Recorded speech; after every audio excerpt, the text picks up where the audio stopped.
I am Ferdinand Marcos, and I am the President of the Republic of the Philippines. I stand today on behalf of 110 million Filipinos. Hi everyone! Hello universe! It's me again. Nako po. Ano ba ang mga hinala nyo mga kababayan? Mayroon bang nababayaran ng ibang mga tao? Para lang sirain ang ating bansa or ipagkanulo ang ating mahal na Pilipinas? Well, I think baka mayroon. Anong sinabi ni Yusek Castro o Mgos? Basahin natin guys para kompleto, detalyado. Agay. Shout out sa mga Marcos Lili supporters Filipino and OFW. Hello mga kababayan. April 12, 2026. Sabi ni Yusek Castro ito. Oh my goodness. Ayan sabi ng Abanti. Sabi po ni Castro, trolls na paulat na binabayaran ng ibang bansa para sirain interest ng Pilipinas. Oh, you see? Sabi nga natin, hindi po basta-basta magsalita yan si Yusek Castro na walang source yan. Based on facts, lagi natin sinasabi. Yan naman siya. 'Di ba ang kanyang ginagawa? Dahil alam po natin, lawyer yan. At Yusek yan ng pamahalaang Marcos na sa PCO. Kaya hindi po pwede na magbitaw siya ng salita na walang katotohanan.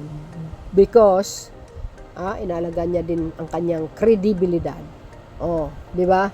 Bilang isang magaling na lawyer at isang magaling na Yusek Castro bilang Yusek ng PCO. Tagapagtanggol ng Pangulo ito kaya bilib ako dito. But anyway, mga kababayan, sabi dito para kompleto detalyado, tuloy!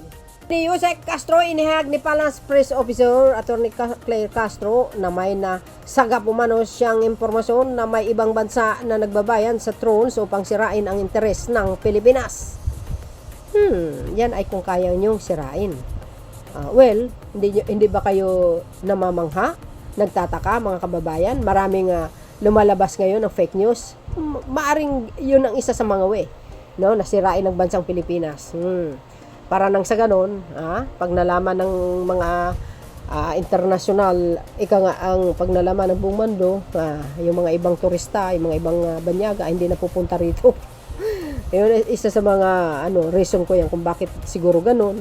At ang iba naman, makuha ang simpatya ng mamayang Pilipino para tuloy ang magalit kay PBBM. Ganon lang yun At sirain ng Pilipinas. Ganon. Sino kayang bansa yan? Ang nagpupundo kaya? May kilala kayo? Well, ibulong nyo na lang sa akin guys.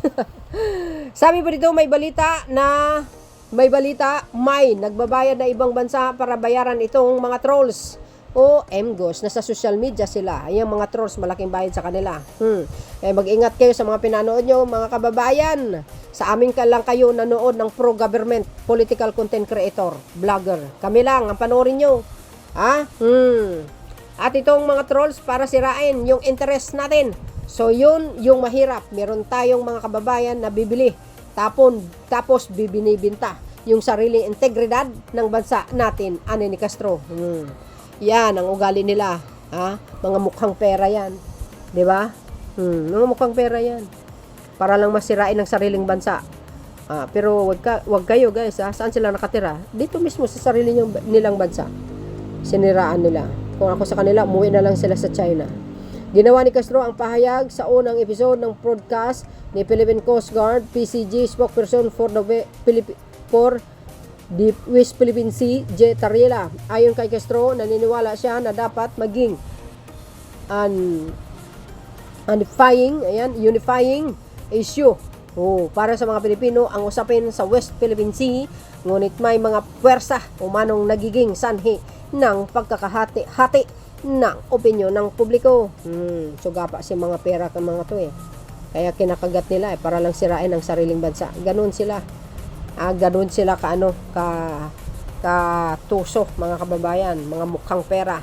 Binanggit niya ang mga pag-aaral ni Nico Balbedina kung saan mayroon umanong Chinese link networks na binabagsak ang Pangulo. You see guys, kaninong bansa, anong bansa yan? Alam nyo na yun. at yung gobyerno, especially in relation to the issue ng West Philippine Sea. At inangat nila yung isang Manchurian candidate. Manchurian candidate. O, kilala nyo yun? Manchurian candidate? Alam nyo na yan. Diba? Ano bang sinasabi natin, guys? Gumagawa sila ng fake news, ini-spread nila sa social media, pinapaviral nila yan. Gumagamit sila ng mga troll sa buong social media para spread yan. Nang sa ganun, mapaniwala nila ang taong bayan. Pag napaniwala nila ang taong bayan, siyempre, mga kababayan, makuha nilang simpatya, doon na sila susuporta kay Manchurian candidate. Na atat na umupo. Na gustong agawin ang Palasyo de Malacanang. Aba, yan ay kung kaya mo. Matalino yung nakaupo, kaya hindi mo kaya. Lalo't wala kang sariling experience, lack of knowledge, lack of experience, lack of speeches, lack of idea, lahat na lang. Wala siyang kakayahan, wala siyang skills. Kasi ang alam niya is puro paninira lang siguro ang ginagawa niya sa pamahalaang Marcos. Ganon yun eh. Diba mga kababayan, samantalang umani ng batigos ang naturang pahayag sa comment section ng clip na ibinahagi na banti kung saan itinanggi ng ilang netizen na sila ay trolls. Iginid din ng ilan sa mga kampo ni Pangulong Ferdinand Marcos Jr. umano ang may sariling grupo ng trolls. Sorry kayo dyan, walang trolls ang Marcos administration. Kung sa kabilang kalye, yung mga mahilig magsabi, BBM resign, yun ang totoong mga may trolls. Binabayaran siguro mga yan, mga kababayan. Kaya, huwag kayo basta-basta maniniwala dito sa mga salot na ito. Nako, mabubudol kayo. Kasi mga kababayan, nambuburol yung puon nila. Na walang achievement, walang ginawa, kundi paninira. May balita, may nagbabayad sa ibang bansa para bayaran itong mga trolls at itong mga trolls para sirain yung interest natin. So yun ang mahirap. Meron tayong mga kababayan na nabibili matapos bininta yung sariling interest ng bansang Pilipinas. Agay, yan ang mahirap, guys. Diba? Yan ang mahirap eh. Grabe. Ang ibang kapwa nating Pilipino, hindi naman lahat. Siguro mga iilan lang tumatanggap ng pera. Siguro ang yaman nila, siguro may babae, may lalaki. Yung mga mahilig magbumira kay Pangulong Marcos Jr.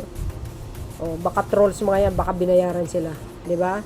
Na yung sinasabi diba? Kumbaga, totoo yung sinabi ni Yusek Castrol. Kasi nangyari na eh. Ayan tingnan nyo. Yung sinasabi may sakit ang Pangulo. Nasa St. Luke's ko, Kaya galit na galit si Secretary Gadon. Yun ay fake news yun. See? Kaya nga ang importante mga kababayan, yung mga ina-upload natin na ang Pangulo ay buhay na buhay, alive na alive, nagtatrabaho. Saan man sa mapadako, lagi natin i-upload kasi may dahilan po yun. Para nang sa ganun, makita ng mga trolls na ang Pangulo ay buhay, healthy, guwapo, matipuno, matikas. The best president forever. Kaya yan ang dahilan kung bakit suportado natin ang Marcos administration. So yun mga kababayan, ano po masasabi nyo? Comment lang kayo sa comment section. Thank you for watching. Don't forget to like, hit the button bell, follow and likes guys. There's more. God bless Philippines. Bye everyone.